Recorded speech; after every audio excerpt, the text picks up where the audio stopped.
درویش کا خزانہ۔ پیارے بچوں، بہت عرصہ پہلے شام میں ایک مالدار تاجر رہا کرتا تھا۔ جب وہ بستر مرگ پر پہنچا تو اس نے اپنے بیٹے قاسم کو ہمیشہ دیانتداری سے کام کرنے اور لالچ سے بچنے کی وصیت کی، لیکن قاسم اپنے والد کے فوت ہوتے ہی اس کی نصیحت بھول کر برے لوگوں کی صحبت میں اٹھنے بیٹھنے لگا۔ اس نے اپنے باپ کی چھوڑی ہوئی دولت بھی فضول کاموں میں خرچ کرنا شروع کر دی تھی۔ جب قاسم کو اپنی غلطیوں کا احساس ہونا شروع ہوا تو اس نے اپنی باقی ماندہ دولت سے 80 اونٹ خرید لیے۔ اب وہ ان اونٹوں پر مال و اسباب لاد کر دوسرے شہروں میں پہنچانے کا کام کرنے لگا۔ یوں اسے اچھا خاصا منافع ہونے لگا تھا اور اس کی مالی حالت بھی بہتر ہو گئی تھی۔ ایک دن قاسم کسی تاجر کا مال دوسرے شہر پہنچا کر آ رہا تھا کہ راستے میں آرام کرنے کے لیے ایک سرسبز جگہ پر ٹھہر گیا۔ قاسم نے اپنے اونٹ چرنے کے لیے سرسبز میدان میں چھوڑ دیے اور خود ہاتھ منہ دھو کر کھانا کھانے بیٹھ گیا۔ ابھی اس نے کھانا شروع ہی کیا تھا کہ ایک درویش آدمی بھی ادھر آ نکلا۔ درویش جب قریب پہنچا تو قاسم نے اسے بھی مسافر سمجھ کر کھانے کی دعوت دے دی۔ دونوں نے مل کر کھانا کھایا اور پھر بہت باتیں کرنے لگے۔ درویش نے قاسم کو بتایا کہ اسے ایک بہت بڑے خزانے کا پتہ چلا ہے۔ اگر قاسم چاہے تو اس خزانے کو اونٹوں پر لاد کر اپنی مرضی کی مزدوری لے سکتا ہے۔ درویش کی بات سن کر قاسم نے کام کرنے کی حامی بھر لی۔ درویش اسے قریبی جنگل میں لے گیا جہاں ایک غار میں سونے کی اینٹوں، اشرفیوں اور ہیرے جواہرات کے ڈھیر لگے ہوئے تھے۔ یہ منظر دیکھ کر قاسم بہت حیران ہوا۔ اس نے آگے بڑھ کر درویش کا خزانہ بوریوں میں بند کر کے اونٹوں پر منتقل کیا اور پھر آخر میں وہاں پڑے ایک چھوٹے سے صندوقچے کی طرف بڑھا، مگر اس سے پہلے قاسم صندوقچے کو ہاتھ لگاتا درویش نے جلدی سے اسے اٹھا کر اپنی بغل میں دبا لیا۔ یہ دیکھ کر قاسم سمجھ گیا کہ ضرور صندوقچے میں بھی کوئی اہم چیز ہے۔ جب وہ دونوں خزانہ سمیٹ کر غار سے باہر نکلے تو درویش نے خزانے سے لدے ہوئے آدھے اونٹ بطور مزدوری اور اونٹوں کی قیمت قاسم کے حوالے کر دیے۔ وہ اس لیے کہ قاسم کو اس کا مال دور دراز علاقے میں پہنچا کر اونٹ واپس لانے میں مشکل کا سامنا نہ کرنا پڑے۔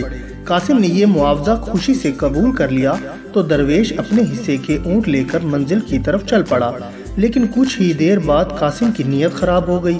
اس نے سوچا کہ کیوں نہ درویش سے چند اونٹ مزید ہتھیار لیے جائیں۔ یہ خیال ذہن میں آتے ہی وہ درویش کے تعاقب میں روانہ ہو گیا اور جلد ہی اسے جا پکڑا۔ اس نے درویش سے کہا، بابا تم اتنے اونٹ کیا کرو گے؟ درویش نے مسکرا کر اس کی طرف دیکھا اور سمجھ گیا کہ قاسم مزید خزانہ حاصل کرنا چاہتا ہے۔ چنانچہ اس نے بنا کسی سوال جواب کے مزید 10 اونٹ قاسم کے حوالے کر دیے، لیکن قاسم کا لالچ بڑھتا رہا اور اس نے 10-10 کر کے سارے اونٹ درویش سے واپس لے لیے۔ اب تو قاسم کے پاس خزانے سے لدے ہوئے سارے 80 اونٹ موجود تھے، مگر اس کی ہرس بڑھتی چلی جا رہی تھی۔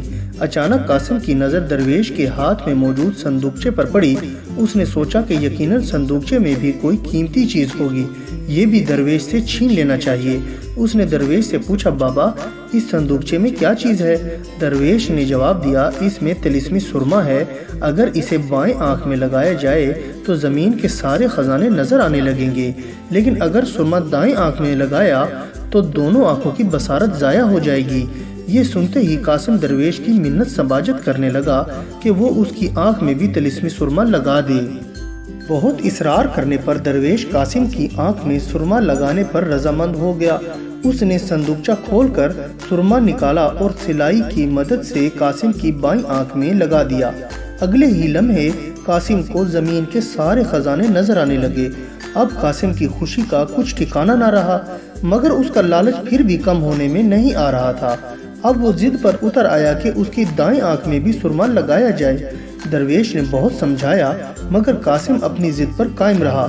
اس نے سوچا کہ درویش کنجوسی سے کام لے کر اسے ٹالنے کی کوشش کر رہا ہے۔ جب قاسم کی ضد حد سے بڑھی تو درویش نے وہی سرما اس کی دائیں آنکھ میں بھی لگا دیا۔ سرما لگتے ہی قاسم بالکل اندھا ہو گیا۔ وہ درد کی شدت سے چیخنے چلانے لگا تھا، مگر اب تو وقت ہاتھ سے نکل چکا تھا۔ قاسم اس کے قدموں میں گر کر معافی مانگنے لگا، مگر درویش نے اسے ٹھوکر مارتے ہوئے کہا، تم جیسا لالچی شخص کسی بھی ہمدردی کے لائق نہیں ہے۔ اب تمہاری سزا یہی ہے کہ اپنی باقی زندگی اندھیرے میں بسر کرو۔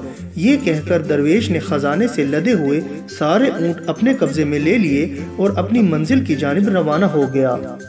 تو بچوں، اس کہانی سے ہمیں یہ سبق حاصل ہوتا ہے کہ ہمیشہ اپنے ماں باپ اور بزرگوں کا کہنا ماننا چاہیے، ہمیشہ دیانتداری سے کام کرنا چاہیے اور لالچ سے بچنا چاہیے، کیونکہ لالچ بہت ہی بری بلا ہوتی ہے۔